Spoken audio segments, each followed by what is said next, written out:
Hello everyone, study with Rakib sir YouTube চ্যানেলের পক্ষ থেকে তোমাদের সকলকে স্বাগত জানাই। আশা করি তোমরা সকলেই ভালো আছো। আজকে আমি তোমাদের সামনে আলোচনা করব নুন কবিতার গুরুত্বপূর্ণ একটি 5 নম্বরের প্রশ্নের উত্তর। এই প্রশ্নটি দ্বিতীয় সেমিস্টার পরীক্ষায় কমন আসতে চলেছে। চলো এবার আমরা প্রশ্নটা দেখে নিই। প্রশ্ন: আমাদের শুকনো ভাতে লবণের ব্যবস্থা হোক। কারা কাদের কাছে এই দাবি করেছে? এই দাবি কতটা যুক্তিসঙ্গত? 2+3।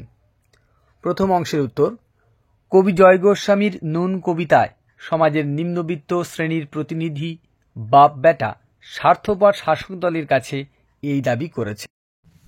নুন কবিতায় সমাজের শোষিত, বঞ্চিত ও উপেক্ষিত মানুষদের দৈনন্দিন জীবনের বাস্তব চিত্র ফুটে উঠেছে। এরা দিন আনে দিন খায়।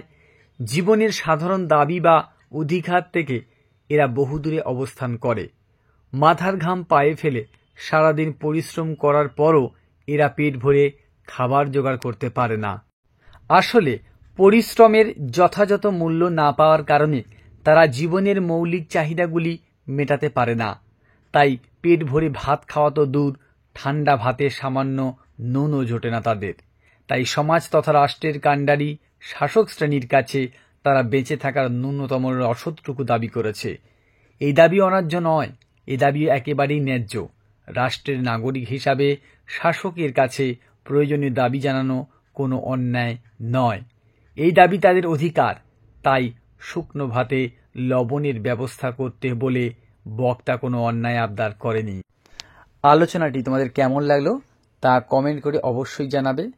আর চ্যানেলে নতুন হয়ে থাকলে চ্যানেলটিকে সাবস্ক্রাইব করে পাশে থাকা বেল আইকনটিকে ক্লিক করে রাখবে নতুন নতুন ভিডিওগুলো পাওয়ার জন্য।